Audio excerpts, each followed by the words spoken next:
Hello friends, आज हम लोग मोनोसेक्राइड्स के बारे में पढ़ेंगे जो कि बहुत ही इम्पोर्टेंट चैप्टर है, क्योंकि लास्ट प्रीवियस ईयर्स के पेपर्स में इससे बहुत सारे क्वेश्चंस बने हैं और मोस्टली हर साल में इस टॉपिक से एक क्वेश्चन ज़रूर आया है। तो ये बहुत ही हेल्पफुल होगा हमारे लिए, हमारे टीजीटी के एग्ज़ाम के लिए। तो आइए हम लोग अपना टाइम वेस्ट नहीं करते हैं, टॉपिक पे आते हैं। मोनोसेक्राइड्स, जैसा कि आपको मैंने लास्ट क्लास में बताया था कि कार्बोहाइड्रेट के 3 टाइप्स होते हैं। मोनोसेक्राइड्स होता है, डाइसेक्राइड्स होता है और पॉलीसेक्राइड्स होता है। तो फर्स्ट टॉपिक जो हम आज का है हमारा मोनोसेक्राइड्स। मोनोसेक्राइड्स पहले हम बताएंगे आपको कि मोनोसेक्राइड्स होता क्या है। मोनोसेक्राइड्स का शाब्दिक अर्थ क्या होता है कि मोनो मीन्स होता है एक और सेक्राइड्स मीन्स होता है सकरा। मीन्स मोनोसेक्राइड्स में सकरा के केवल एक अणु होते हैं। ठीक, मोनोसेक्राइड्स में सकरा के केवल एक अणु होते हैं, मतलब जिसमें सकरा के केवल एक अणु होते हैं उसी को हम मोनोसेक्राइड्स कहते हैं। और यह कार्बोज का सबसे सरलतम रूप होता है। जैसा कि सिंपल चीज़ है कि अगर कोई इंसान अकेला है तो वो कहीं ना कहीं वीक होगा, कमज़ोर होगा। आप इससे ले सकते हो कि मोनोसेक्राइड जो कार्बोज का सबसे सरलतम रूप होता है। और पाचन जितना भी जो कार्बोज होता है वो पाचन के उपरांत, पाचन के बाद कार्बोज इसी सकरा के सरलतम रूप में बदल जाता है। ठीक है, तो इस चीज़ को बहुत ध्यान दीजिएगा कि जितने भी सभी कार्बोज जो होते हैं वो पाचन क्रिया के उपरांत इसी सकरा के सरलतम रूप में बदल जाते हैं। ये लाइन बहुत ही इम्पॉर्टेंट है। इस तरीके का क्वेश्चन पूछता है कि कार्बोज के पाचन क्रिया के बाद किस में बदलता है, सकरा में, स्टार्च में, ग्लूकोज में। तो इस चीज़ पे आप बहुत ध्यान दीजिएगा, ये बहुत इम्पॉर्टेंट है। फिर इसमें क्योंकि इसमें 6 कार्बन के अणु होते हैं, इसीलिए इसे हम हेक्सोसेस कहते हैं। इसमें कार्बन के 6 अणु होते हैं, इसलिए इसे हम हेक्सोसेस कहते हैं। अब हम बताएंगे, आपसे बात करेंगे मोनोसेक्राइड्स के वर्ग के बारे में। तो मोनोसेक्राइड्स के 2 वर्ग होते हैं, एक एल्डिहाइड समूह होता है, दूसरा कीटोन समूह होता है। एल्डिहाइड समूह जिसके अंदर 3 चीज़ें आती हैं, ग्लूकोज आता है, ग्लैक्टोज आता है, मैनोज आता है। और कीटोन समूह में फ्रक्टोज आता है और सारबोज आता है, जिसमें ये ग्लूकोज, ग्लैक्टोज ये सब बहुत ही इंपॉर्टेंट है और आपने सुना भी होगा, पढ़ा भी होगा। तो एक एक करके हम सबके बारे में डिस्कस करेंगे, सबके बारे में जो है सीखेंगे। तो अभी से हम सबसे पहले लेते हैं ग्लूकोज, जो कि बहुत ही इम्पॉर्टेंट है। ग्लूकोज और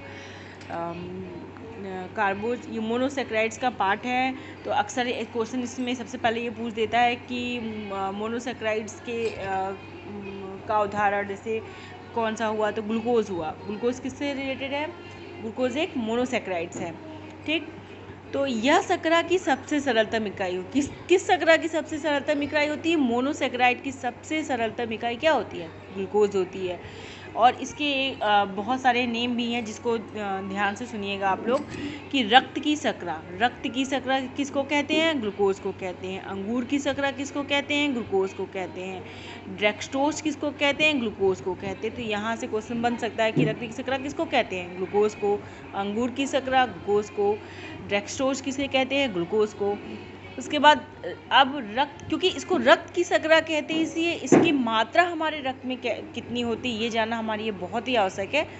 रक्त में ग्लूकोज की मात्रा जो होती है वो 80 mg/ml होती है। कितनी होती है?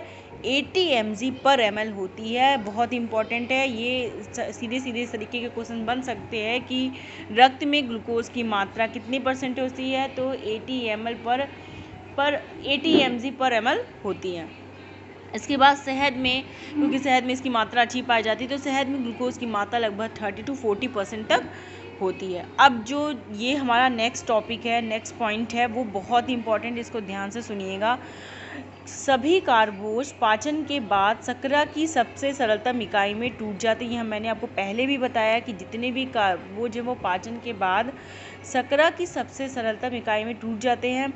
ग्लूकोज इन सब में अति शीघ्रता से, क्योंकि ग्लूकोज जो होता है, जितने भी कार्बोज इसमें जो सबसे पहले सबसे जल्दी पचता है वो कौन सा कार्बोज है, वो ग्लूकोज है, क्योंकि ग्लूकोज जो होता है वो बहुत जल्दी ही रक्त वाहिनियों द्वारा अवशोषित कर लिया जाता है, क्योंकि इसको रक्त शर्करा कहते हैं। ये पहले मैंने आपको बता दिया क्यों कहते हैं, क्योंकि ये रक्त वाहिनियों द्वारा बहुत ही जल्दी अवशोषित कर लिया जाता है और ये रक्त में मिलकर जो है इनके साथ संचारित होने लगता है, हमारे कोशिकाओं तक ये पहुंचने लगता है।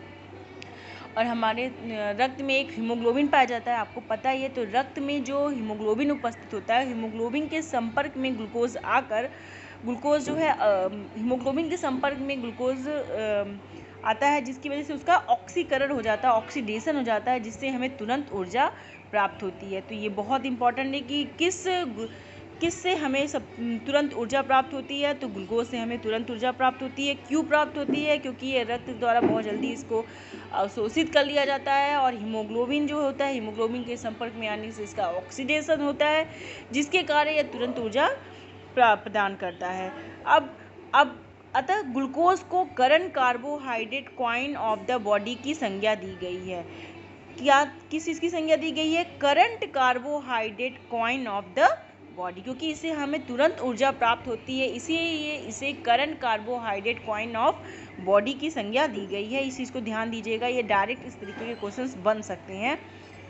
फिर उसके बाद हमने आपको पहले ही बताया कि रक्त में 80 से 100 mg तक पर ml तक ग्लूकोज की मात्रा होती है, और जब इससे ज़्यादा मात्रा हो जाती है, मतलब अगर 80 mg से ज़्यादा, 100 mg से ज़्यादा मात्रा हो जाएगी, तो ग्लूकोज जो होता है वो ग्लाइकोजन में परिवर्तित हो जाता है और हमारे यकृत में, मांसपेशियों में जमा हो जाता है। और इसके बाद जब कभी हम व्रत, उपवास और यात्रा बीमारी में जब हमें कभी भोजन नहीं मिलता है, तो वापस ये ग्लाइकोजन जो होता है ग्लूकोज में बदल जाता है, हमारे शरीर को ऊर्जा प्रदान करता है। ये दोनों टॉपिक बहुत इंपॉर्टेंट है कि क्या होता है जब हमारे शरीर के रिक्वायरमेंट से ज़्यादा हमें ग्लूकोज मिलती है, तो वो ग्लूकोज जो होता है वो ग्लाइकोजन में परिवर्तित हो जाता है। किसकी वजह से परिवर्तित होता है? ये जो है पाचन जो उसकी वजह से जो है वो ग्लाइकोजन के रूप में परिवर्तित होता है। पाचन जो हार्मोन्स होते हैं, इसकी वजह से ग्लूकोज जो होता है वो ग्लाइकोजन में परिवर्तित हो जाता है और उसके बाद वो हमारे यकृत में, हमारे मांसपेशियों में ये डिपॉजिट हो जाता है। और जब कभी हम भूखे रहते हैं, तो जब हमें भोजन नहीं मिलता, तो वापस से ये ग्लाइकोजन जो होता है वो ग्लूकोज में वापस से चेंज हो जाता है और हमें इमीडिएट ऊर्जा प्रदान करता है।